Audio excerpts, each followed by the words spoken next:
வரலாற்று சிறப்பு வாய்ந்த இந்த எழுச்சி மிகு கண்டன ஆர்ப்பாட்டத்தை முன்னின்று நெறிப்படுத்திக் கொண்டிருக்கிற நமது கட்சியின் மதுரை மாவட்ட செயலாளர்கள் அரச முத்துப்பாண்டியன் அவர்களே,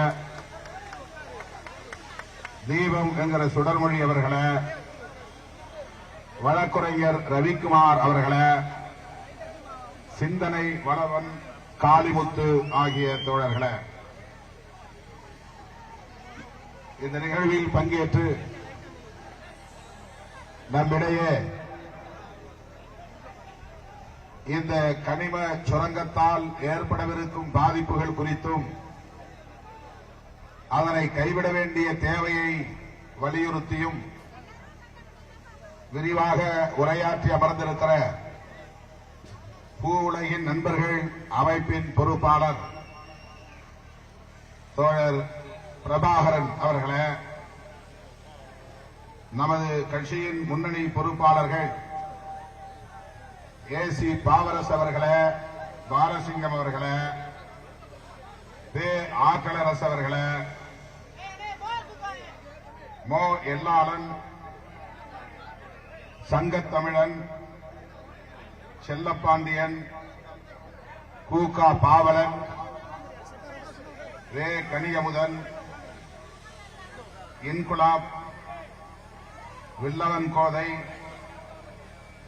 விசன்பராஜ் உள்ளிட்ட இயக்கத்தின் முன்னோடிகளே,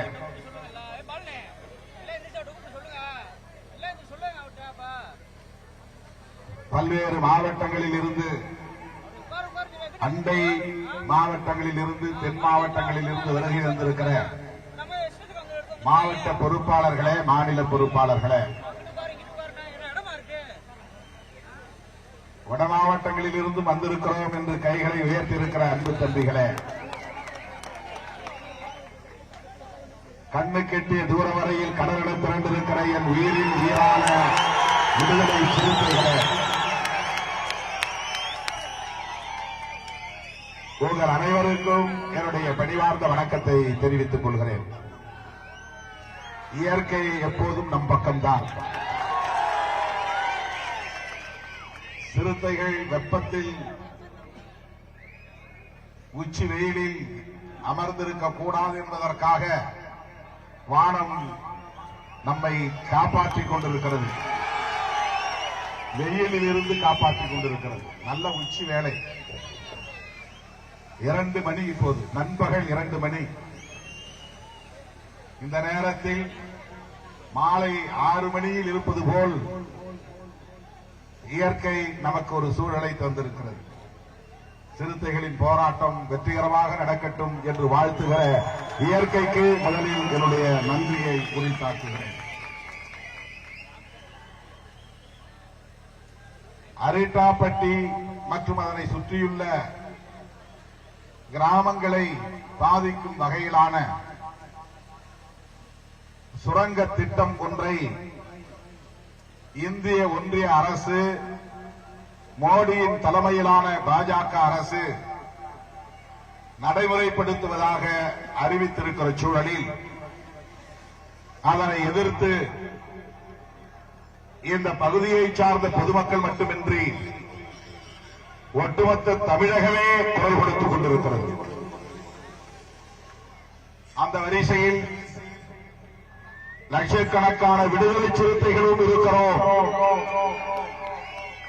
அந்த திட்டத்தை இங்கே அனுமதிக்க மாட்டோம் என்று உரத்து சொல்வதற்காக நாம் இங்கே கூடியிருக்கிறோம். இந்த திட்டம் வரப்போவதில்லை, வராது. தமிழ்நாடு அரசின் ஒப்புதல் இன்றி அதை இங்கே நடைமுறைப்படுத்த முடியாது. ஆகவே 100 விழுக்காடு நீங்கள் நம்பிக்கையோடு இருக்கலாம். அந்த திட்டம் வராது, வரவே வராது, வருவதற்கு வாய்ப்பே இல்லை என்கிற நம்பிக்கையோடு இந்த வட்டாரத்து பொதுமக்கள் மகிழ்ச்சியோடு இருக்க வேண்டும் என்று முதலில் தெரிவித்துக் கொள்ள கடமைப்பட்டிருக்கிறேன். எதை வைத்தபடி சொல்லுகிறேன் என்று சொன்னால், இந்த பிரச்சனையில் தமிழ்நாடு அரசு ஒப்புதல் இல்லாமல் என்னதான் இந்திய ஒன்றிய அரசு, மோடி அரசு வேதாந்தா குழுமத்திற்கு தாரை வார்க்க வேண்டும் என்று விரும்பினாலும் அதை நடைமுறைப்படுத்த முடியாது. சட்டம் அதற்கு இடம் தராது. 1957 ஆண்டு நிறைவேற்றிய சட்டம்தான் சுரங்கங்கள் மற்றும் கனிமங்கள் மேம்பாடு ஒழுங்குமுறை சட்டம். 57 வந்து சட்டம். அது அந்த சட்டத்தில் ஒரு திருத்தம் கொண்டு வந்து மாநில அரசுகளுக்கு இருந்த அதிகாரத்தை இந்திய ஒன்றிய அரசுக்கு மாற்றிக்கொண்டார்கள். ஆனாலும் கூட மாநில அரசின் ஒப்புதல் தேவை. இந்த சட்ட திருத்தம் தவறானது. இதுபோன்ற கனிமங்கள் தொடர்பான சுரங்கங்கள் மாநில அரசின் கட்டுப்பாட்டில் இருந்தது. அதனை இந்திய ஒன்றிய அரசு, டெல்லி அரசு சட்டத்தில் திருத்தம் செய்து தன்னுடைய கட்டுப்பாட்டுக்கு கொண்டு போய்விட்டது. அந்த நடவடிக்கை தவறானது. ஆனாலும்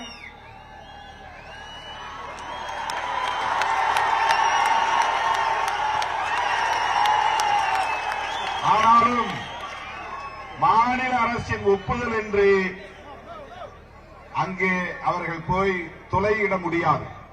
அதை அந்த பாறையை உடைக்க முடியாது. அந்த மண்ணை தோண்ட முடியாது. சுரங்கத்தை அமைக்க முடியாது. ஆங்கிலத்தில் எக்ஸ்ப்ளோரேஷன் என்று சொல்வார்கள். அதை செய்வதற்கு தமிழ்நாடு அரசின் அனுமதி தேவை. தமிழ்நாடு முதல்வர் மாண்புமிகு தளபதி ஸ்டாலின் அவர்கள் சட்டமன்றத்திலே ஒரு தீர்மானம் கொண்டு வந்து உரையாற்றுகிற போது, நான் முதலமைச்சராக இருக்கிற வரையில் அந்த திட்டம் இங்கே வராது என்று உறுதியளித்திருக்கிறார். ஆளும் கட்சி அதற்கு எதிர்ப்பு தெரிவித்திருக்கிறது. எதிர்க்கட்சியாக இருக்கிற அதிமுகவும் தமிழ்நாடு சட்டமன்றத்தில் எதிர்ப்பு தெரிவித்திருக்கிறது. சட்ட திருத்தம் கொண்டு வந்த போது மாநிலங்களவையிலே ஆதரவு தெரிவித்து விட்டார்கள். அந்த திருத்தத்தை ஆதரித்து வரவேற்று பேசிவிட்டார்கள். ஆனால் இப்போது மக்கள் கடுமையாக எதிர்ப்பதால், அனைத்து கட்சிகளும் எதிர்ப்பதால், சுற்றுச்சூழல் அமைப்புகள் எல்லாம் எதிர்ப்பதால், சமூக இயக்கங்கள் எல்லாம் எதிர்ப்பதால் அதிமுகவும் வேறு வழி இல்லாமல் சட்டமன்றத்தில் நாங்களும் ஆதரிக்கிறோம், அந்த சுரங்கம் வேண்டாம், அந்த திட்டம் வேண்டாம், அதை கைவிட வேண்டும் என்கிற தீர்மானத்திற்கு ஆதரவு தெரிவித்திருக்கிறார்கள். ஆகவே ஆளுங்கட்சியும் எதிர்க்கிறது, எதிர்க்கட்சியும் எதிர்க்கிறது. பெரிய வேடிக்கை என்னவென்றால் தமிழ்நாடு பாஜகவும் எதிர்க்கிறது. அவங்க அரசாங்கம் சட்டம் கொண்டு வந்திருக்கிறார்கள். அவங்க அரசாங்கம் இங்கே ஏலம் விட்டிருக்கிறார்கள். அவருடைய அரசாங்கம்தான் அவர்களின் நண்பராக இருக்கிற வேதாந்தா குழுமத்திற்கு அதை தாரை வார்த்திருக்கிறார்கள். முதல்ல 3 ஏலம் நடந்திருக்கு, யாரும் ஆளே வரல.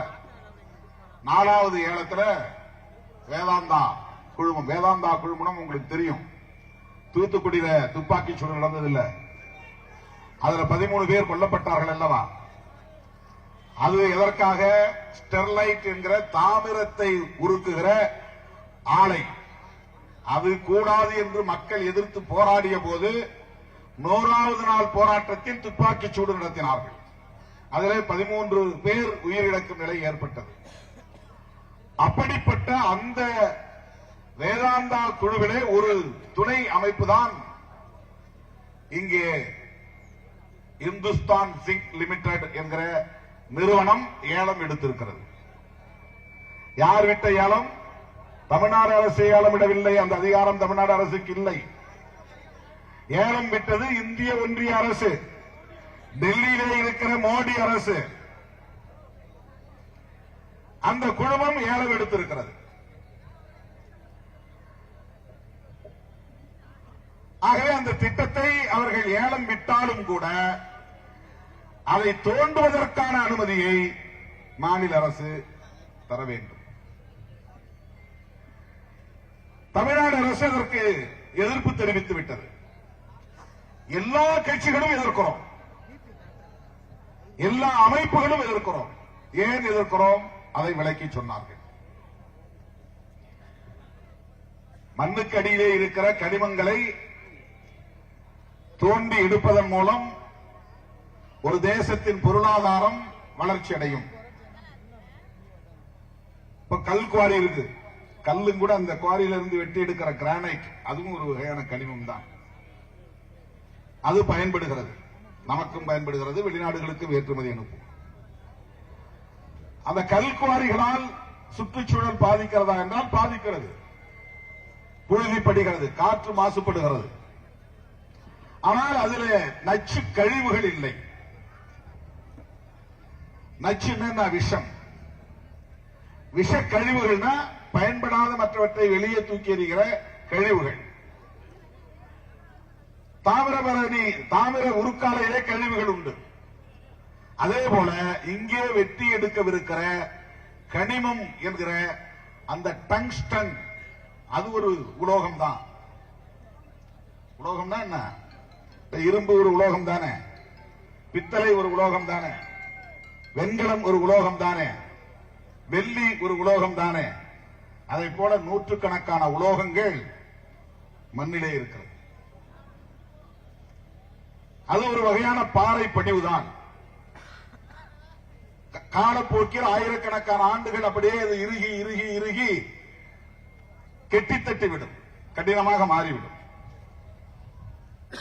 அதிலிருந்துதான், பூமியிலிருந்துதான் தங்கத்தையும் எடுக்கிறோம், வெள்ளியும் எடுக்கிறோம், எல்லா வகையான உலோகங்களையும் எடுக்கிறோம், இது போன்ற கனிமங்களையும் எடுக்கிறோம். சுரங்கங்கள் தவிர்க்க முடியாதவைதான். பூமியை தோண்டி சுரங்கத்தை அமைத்து பல ஆயிரம் கிலோமீட்டர் வரையிலும் கூட பல ஆயிரம் அடிகள் வரையிலும் உள்ளே போய் அதை வெட்டி எடுக்கிற அறிவியல் நுட்பம், தொழில்நுட்பம் வளர்ச்சி அடைந்திருக்கிறது. அதன் மூலம் ஒரு தேசத்தினுடைய பொருளாதாரம் வளர்ச்சி அடைகிறது. ஆனால் அதனால் ஏற்படுகிற பாதிப்புகள்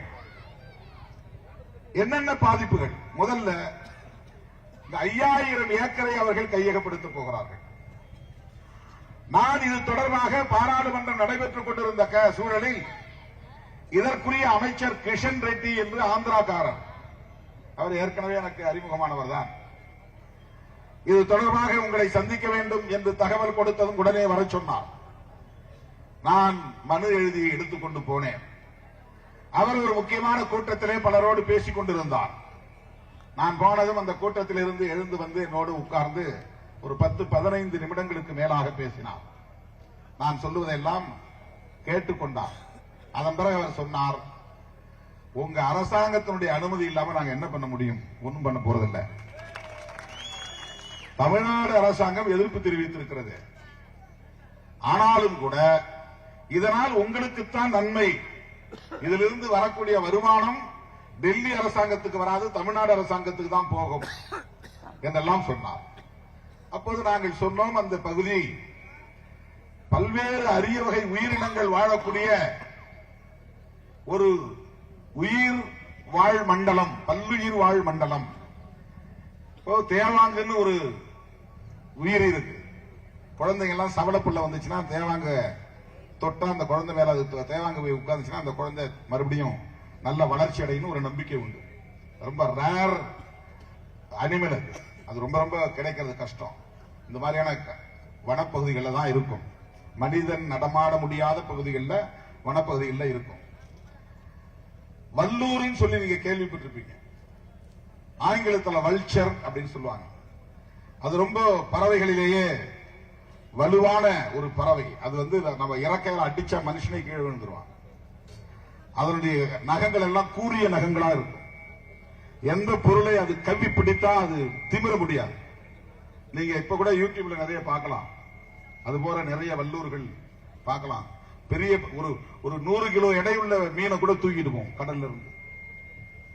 ஆட்டுக்குட்டியும் அப்படியே தூக்கும். ஒரே ஒரு காலால இந்த நகத்தால பிடிச்சுன்னா ஆட்டுக்குட்டி அப்படியே தூக்கிட்டு போயிடும். அவ்வளவு பலம் வாய்ந்த பறவை இனங்கள் இங்க இருக்கு. நம்ம ஊர் பக்கத்துல இருக்கு. அரிட்டாப்பட்டி பக்கத்துல இருக்கிற அந்த மலை பகுதியில், வனப்பகுதியில் அந்த உயிரினங்கள் வாழ்கின்றன. ராஜாளி பறவை இருக்கிறது. அப்படிப்பட்ட பல்லுயிர் இனங்கள் வாழக்கூடிய ஒரு பகுதியை அழிக்கக்கூடாது. அவற்றுக்குரிய அந்த தலத்தை பாதுகாக்க வேண்டும். அது மனிதனுடைய கடமை. ஒரு நாட்டில் மொத்த நிலப்பரப்பில் 33% காடாக இருக்க வேண்டும். மொத்த காடுகளையும் அழிக்கக்கூடாது. அழிச்சுட்டா மனுஷ இனம் விரைவில் அழிஞ்சு போயிடும். மனிதகுலம் தொடர்ந்து வாழ வேண்டுமானால் மனுஷன் ஒரு 60% இடத்துல வீடு கட்டி வாழலாம். விவசாய நிலமா வச்சுக்கலாம், விளையாடக்கூடிய இடமா வச்சுக்கலாம், அரசாங்க நிறுவனத்துக்கான கட்டிடங்களை கட்டிக்கலாம். 30-33% இடங்களை காடாக வைத்திருக்க வேண்டும். அது வனமாக இருக்க வேண்டும். இப்ப இந்தியாவில் மொத்தம் எவ்வளவு நிலப்பரப்பு இருக்கு? அவ்வளவு நிலப்பரப்புல ஒரு 33% 3 1 மடங்கு வனப்பகுதியாக இருக்க வேண்டும். அதனால்தான் சில இடங்கள்ல இது வந்து ரிசர்வ்டு ஃபாரஸ்ட், யாரும் உள்ள போகக்கூடாது அப்படிம்பாங்க. அங்க வீடுகள் கட்டக்கூடாது, வேட்டையாட வரக்கூடாது, அனுமதி இல்லாம உள்ளே நுழையக்கூடாது, மரங்களை வெட்டக்கூடாது, காய்கறிகளை பறிக்கக்கூடாது, வேர்களை பிடுங்கக்கூடாது. ஏன் சொல்றாங்கன்னா வனத்தை பாதுகாத்தால்தான் அந்த உயிரினங்களை பாதுகாக்க முடியும். அந்த உயிரினங்கள் மறைமுகமாக மனித குலத்துக்கு நன்மை செய்கின்றன. மறைமுகமாக மனித குலத்துக்கு நன்மை செய்கின்றன. இப்ப மான்களை வந்து சிங்கம் வேட்டையாடுகிறது. நம்ம பார்த்தா ஐயோ பாவம் தோணும். சின்ன சின்ன விலங்குகளை வந்து புலி வேட்டையாடி தின்கிறது. ஆனால் இயற்கை வந்து மான்களை அல்லது மற்ற தாவர உண்ணிகளை, இந்த மாமிச உண்ணிகள் இதெல்லாம் வந்து தாவரத்தை திங்காது, வெறும் கறி தான் சாப்பிடும், மாமிசம் தான் சாப்பிடும். புலி, சிங்கம் எல்லாம். மான்களை கொல்லவில்லை என்றால் மான்கள் தாவரங்களை, செடிகளை அழித்துவிடும். அது அது அது பெரிய மரமா போகும் அப்படிங்கிறது அந்த மான்குட்டிக்கு தெரியாது. செடியா இருக்கும் போது கடிச்சு தின்றோம். அது நல்ல விளையக்கூடிய பயிர் அப்படிங்கிறது மான்குட்டிகளுக்கு தெரியாது, ஆடு குட்டிகளுக்கு தெரியாது. அது பயிரா இருக்கும் போதே 3 விளை தளிர் வளரும் போதே, துளிர் விடும் போதே அதை கடிச்சு சாப்பிட்டோம். காடுகள் அழிஞ்சு போகும், புல்வெளிகள் அழிந்து போகும், அரிய வகை தாவரங்கள் அழிந்து போகும், செடி கொடிகள் அழிந்து போகும். செடி கொடிகள் எல்லாம் அழிந்து போனால் அந்த செடி கொடிகளில் லட்சக்கணக்கான உயிரினங்கள் வாழ்கின்றன. ஒவ்வொரு செடிக்குள்ளேயும் பாத்தீங்கன்னா நிறைய பூச்சிகள் இருக்கும். பூச்சிகள் இருப்பது, புழுக்கள் இருப்பது, இந்த வெட்டுக்கிளிகள் இருப்பது, இப்பெல்லாம் வாழ்வதால் தான் மனிதன் வாழ்கிறான். நமக்கு எதிரான பலவற்றை அவர்களெல்லாம் சாப்பிட்டுறாங்க. அந்த மாதிரி இந்த தாவர செடிகளை அழிக்கக்கூடிய விலங்குகளை புலி, சிங்கம் போன்ற மிருகங்கள் சாப்பிடுவதனால் தாவரங்கள், மரங்கள், செடி கொடிகள் பாதுகாக்கப்படுகின்றன. தாவரங்கள் பாதுகாக்கப்படுவதால், செடி கொடிகள் பாதுகாக்கப்படுவதால், மரங்கள் பாதுகாக்கப்படுவதால் சுற்றுச்சூழல் மனித குலத்துக்கு பாதுகாப்பாக இருக்கிறது. நல்ல காற்று கிடைக்கிறது, நல்ல தண்ணீர் மனிதன் தோண்டுகிற அளவுக்கான உயரத்தில், மட்டத்தில் கிடைக்கும். நிலவுலங்க செடி கொடிகள் இல்லாத இடங்களில், தாவரங்கள் இல்லாத இடங்களில், மரங்கள் இல்லாத இடங்களில் தண்ணீர் மனிதனுக்கு எட்டும் அளவுக்கான இடத்தில் கிடைக்காது. கீழே ரொம்ப தூரம் கீழே போயிடும், வறண்டு போயிடும். நிலத்தடி நீர் மேலே வர வேண்டுமானால் மரங்கள், செடி கொடிகள் நிறைய இருக்க வேண்டும். பூமியின் மேல் பரப்பில் அது வேர்விட்டு வளர வேண்டும். ஆகவேதான் சட்டமே அப்படி கொண்டு வந்திருக்கிறார்கள். 1/3 ஒரு தேசத்தில் காடுகள் இருக்க வேண்டும். அந்த காடுகளில் அரிய வகை உயிரினங்கள் வாழ வேண்டும். அந்த பாம்புகளை கூட பாதுகாப்பா வச்சிருக்கணும். பாம்பு இருக்கிறதுனால தான் நிறைய நம்ம பாருங்க, நம்ம வயல்வெளிகளில் வந்து நிறைய எலிகள் வந்து பயிரை நாசம் பண்ணும். அந்த எலிகளை பாம்புகள் பிடித்து தின்னும். எலிகளை பாம்புகள் பிடித்து தின்பதனால் எலிகளின் ஆபத்தில் இருந்து பயிர்கள் பாதுகாக்கப்படுகின்றன. இந்த மாதிரி ஒரு உயிர் இன்னொரு உயிரை சாப்பிடுவதால் இன்னொரு உயிர், மனிதனுக்கு தேவையான சுற்றுச்சூழல் ஆதாரம் பாதுகாக்கப்படுகிறது. சுற்றுச்சூழல் ஆதாரம் பாதுகாக்கப்படும். இப்படி சொல்லிக்கிட்டே போகலாம். அதனாலதான் இந்த இயற்கை படைப்பிலே ஒன்றை ஒன்று சாப்பிடுகிற ஒரு நியதி படைக்கப்பட்டு இருக்கிறது. ஒரு விதி, இயற்கை விதி இங்கே படைக்கப்பட்டு இருக்கிறது. அந்த வரிசையிலே பார்க்கிற போது வனப்பகுதி பாதுகாக்கப்பட வேண்டும். அதிலும் பல்லுயிர் வாழிடம், பல்லுயிர் இனங்கள் வாழுகிற தலம் பாதுகாக்கப்பட வேண்டும். அதுல தமிழ்நாட்டிலேயே முதலாக பயோடைவர்சிட்டி ஹெரிட்டேஜ் சைட், ஆங்கிலத்தில் பல்லுயிர் பாரம்பரிய தலம் என்று அறிவிக்கப்பட்டிருக்கிற ஒரு பகுதி அரிட்டாப்பட்டி பகுதி. இங்க இருக்கிற அந்த மலை, அங்க நிறைய மலைகள் இருக்கின்றன. கழிஞ்ச மலை இருக்கிறது, மாங்குளம் பகுதியிலே மலை இருக்கிறது. அந்த மலையிலே 2300 ஆண்டுகளுக்கு முன்னால் எழுதப்பட்ட கல்வெட்டு.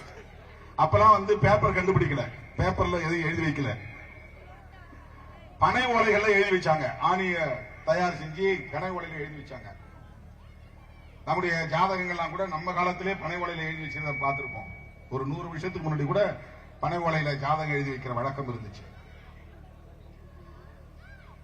இன்னைக்கு நாம பார்க்கிற தமிழ் எழுத்து ஆண் போறோம், அந்த மாதிரி 2000 வருஷத்துக்கு முன்னால இந்த ஆ கிடையாது. இன்னைக்கு எழுதுற தீ இப்ப நம்ம எழுதுற மாதிரி தீ அப்ப கிடையாது. நாம இப்ப பார்க்கிற தமிழ் எழுத்துக்கள் 237 எழுத்துக்கள் என்ன வடிவத்தில் இருக்கின்றனவோ அந்த வடிவத்தில் 2000 ஆண்டுகளுக்கு முன்னால் இருக்கிறவா என்றால் கிடையாது. மனுஷன் இப்படி மாறிட்டு வர்றானோ அது மாதிரி எழுத்தும் மாறி இருக்கு. ஆரம்ப காலத்தில் இந்த எழுத்துக்கு பெயர் தமிழி, தமிழ் இல்ல தமிழி, அந்த எழுத்து வடிவத்துக்கு. அப்புறம் சில 100 ஆண்டுகளுக்கு பிறகு அது வட்டெழுத்து என்று அழைக்கப்பட்டது. அதை இப்ப யாராலும் படிக்க முடியாது, அதுக்கு பேரும் தமிழ் தான். இன்னைக்கு நம்ம கிட்ட காட்டினாங்கன்னா நம்மளால படிக்க முடியாது. அதுக்குன்னு பயிற்சி எடுத்தவர்கள், அறிஞர்கள், வல்லுநர்கள் அந்த எழுத்தை படிச்சு இதுதான் அதுல சொல்லப்பட்டிருக்கு அப்படின்னு கண்டுபிடிக்கிறாங்க. மாங்குளத்தில் எழுதியிருக்கிற கல்வெட்டுல செழியன் அப்படின்னு ஒரு பேர் இருக்கு. நாம இப்ப எழுதுற மாதிரி இந்த சே இருக்காது, அதுல இழி இருக்காது, யா இருக்காது, இன் போட்டு 2 சுழி நான் போட்டு மேல புள்ளி வைக்கிற அந்த இன் இருக்காது. அது வட்டெழுத்துக்களால் எழுதப்பட்டது.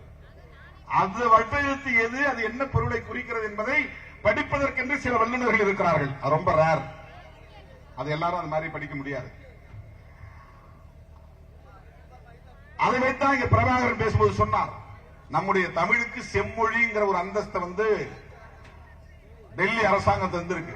செம்மொழின்னா செழுமை அடைந்த மொழி, முழுமை அடைந்த மொழி. பல 1000 ஆண்டுகளாக பிழைத்து வளர்ச்சி அடைந்து எல்லா வகையான இலக்கிய வளம், இலக்கண வளம், சொற்களுக்கு புதிய புதிய சொற்களுக்கு இடம் தரக்கூடிய நெகிழ்வு தன்மை எந்த மொழிக்கு இருக்கிறதோ, பிற மொழி கலந்தாலும் அழியாமல் இருக்கிறதோ அந்த மொழி செம்மொழி. ஆங்கிலத்தில் கிளாசிக்கல் லாங்குவேஜ் என்று சொல்வார்கள். இந்தியாவில் செம்மொழி அந்தஸ்தை பெற்ற முதல் மொழி தமிழ் மொழி. 2000 வருஷத்துக்கு முன்னால தமிழ் இங்க எழுதப்பட்டிருக்கிறது. பாண்டிய காலத்தில் எழுதப்பட்டிருக்கிறது. அவருடைய பாண்டியருக்கு இன்னொரு பெயர் செழியன் பேர். செழியன், வளவன் என்றால் சோழ நாட்டின் பெயர், செழியன் என்றால் பாண்டிய நாட்டின் பெயர். மாறன் என்றால் கூட பாண்டிய நாட்டினுடைய மன்னர்களின் பெயர். மாறன்னா அவன் தென்பண்டத்தை சார்ந்தவன், பாண்டி நாட்டை சார்ந்தவன் என்று பொருள். வளவன் வளவன் என்று வந்தால் அவர்கள் சோழ மண்டலத்தை சார்ந்தவர்கள். ரெண்டும் ஒரே பொருள் தான். வளமானவன் வளவன், செழுமையானவன் செழியன், ரெண்டும் ஒரே பொருள் தான். செழுமை என்றாலும் வளமை என்றாலும் ஒன்றுதான். எல்லா வளமும் உள்ளவன் வளவன், எல்லா நிலையிலும் செழுமை அடைந்தவன். பேச்சிலே செழுமை, சிந்தனையிலே செழுமை, அணுகுமுறைகளிலே செழுமை, அதுதான் செம்மை நாம சொல்றோம். இந்த தமிழ் எழுத்து, தமிழி என்று சொல்லப்படக்கூடிய எழுத்து மாங்குளம் கல்வெட்டிலே இருக்கு. அப்ப அந்த காலத்துல மன்னர்கள் பாருங்க, நாமெல்லாம் போனது பிறகு பல வருஷங்களுக்கு பிறகு நம்முடைய வாரிசுகள் வருவாங்க, அவங்க நம்மளை பத்தி தெரிஞ்சுக்கணும், நம்ம வரலாறு தெரிஞ்சுக்கணும்னு அன்னைக்கே அவன் கல்வெட்டுல எழுதி வச்சுட்டு போயிட்டான். கல்லுல வெட்டுனா கல்வெட்டு, பாறையில. ஏன்னா எழுத முடியாது, இப்படி பென்சில் வச்சு எழுதுற மாதிரி பேனா வச்சு எழுத முடியாது, உளிய வச்சுதான் செதுக்கணும். அப்ப எழுத்து அவன் செதுக்கி வச்சிருக்கிறான். அந்த கல்வெட்டுகள் அங்கே இருக்கு. இதை அழிக்க கூடாது என்று சொல்லுகிறோம். ஏன்னா இன்னும் 5000 வருஷத்துக்கு பின்னால எங்க வாரிசுக்கு வந்தாலும் அதை பார்க்கணும். இந்த இனம் இப்படிப்பட்ட தொன்மை வாய்ந்த இனம், பாரம்பரியம் உள்ள இனம், உலகின் மூத்த குடி. இவர்கள் எழுத்திலும் இலக்கியத்திலும் வளமடைந்தவர்கள், செழுமை அடைந்தவர்கள், ஆற்றல் வாய்ந்தவர்கள் அப்படிங்கிறது அங்கதான் தெரியும். கீழடியில தோண்டி பார்க்கும் போது அங்க இருக்கிற எழுத்துக்கள் பானை ஓடுகள்ல இருந்து கிடைச்சிருக்கு. அது இன்னும் அதிகமான பல 1000 ஆண்டுகளுக்கு முன்னால முதல்ல சிந்து சமவெளியில கண்டுபிடிச்சிருக்கிறாங்க. அது பூமிக்குள்ள புதைஞ்சு போச்சு நகரம். திடீர்னு பூகம்பத்தால புதைஞ்சு போகும். போர்கள் நடந்தா அதனால சில கிராமங்கள் அழிஞ்சு போயிடும். அழிப்பாங்க, திட்டமிட்டு அழிப்பாங்க. அப்படி பூமிக்கு அடியிலே புதைந்து போன நகரத்தை தோண்டி எடுத்து கண்டுபிடித்த போது அங்கே இருந்த சின்னங்கள், எழுத்துக்கள் எல்லாம் தமிழர்களுடையது என்று கண்டுபிடித்திருக்கிறார்கள். அப்படின்னா நம்ம தமிழ்நாட்டுக்குள்ளே தமிழர்கள் வாழல. சிந்து நதிக்கதை ஓரம் எங்க இருக்குது? பாகிஸ்தான் பக்கத்தில் இருக்கு. அங்கேயும் நாகரிகத்தோடு இந்த தமிழர்கள் வாழ்ந்திருக்கிறார்கள் என்று கண்டுபிடித்திருக்கிறார்கள். அப்பெல்லாம் இவங்க சாதி கிடையாது. இந்த கீழடியில கிடைத்திருக்கிற ஆதாரங்கள்ல கூட எங்கேயும் சாதி கிடையாது. இது இடையிலே தான் வந்திருக்கு. இடையில் தான் வந்திருக்கு. மாங்குளம் மலையிலே அப்படி எழுதப்பட்டிருக்கிறது. அரிட்டாப்பட்டியை ஒட்டியுள்ள கழிஞ்ச மலையிலும் அப்படி எழுதப்பட்டிருக்கிறது. பல்வேறு புராதன ஆதாரங்கள் உள்ள அந்த பகுதியைத்தான் பல்லுயிர் வாழும் தலம், அதனை அழிக்கக்கூடாது என்று நாம் சொல்லுகிறோம். அவனை பொறுத்த வட இந்தியாக்காரனை பொறுத்த அழிச்சுட்டா நல்லது. ஏன்னா இது இருக்கிறதுனால இவன் பெருமை பேசுறான். தமிழன் உங்களை விட நாங்க பெரிய ஆளு, மூத்தாளுன்னு சொல்றான். இதெல்லாம் அழிச்சிட்டா நல்லதுன்னு அவன் நினைக்கிறான். யாரு? டெல்லியில் ஆண்டுகிட்டு இருக்கிறவன். டெல்லியில் ஆண்டுகிட்டு இருக்கிறவன். இந்த பகுதியில எத்தனை கிராமங்கள் நேரடியாக பாதிக்கப்படும்? நேரடியாக பாதிக்கப்படும், மறைமுகமாகவும் பாதிக்கப்படுகிற கிராமங்கள் உண்டு. நேரடியாக செட்டியார்பட்டி, வல்லாளப்பட்டி, நடுவளவு, தெற்கு வளவு, செட்டியார்பட்டி வேற, செட்டியார்பட்டி வேற, சண்முகநாதபுரம், அரிட்டாப்பட்டி, கூலானிப்பட்டி, எட்டிமங்கலம் மேற்கு, நாயக்கர்பட்டி, மாங்குளம் கிழக்கு, இதெல்லாம் நேரடியாக பாதிக்கப்படக்கூடிய கிராமங்கள்.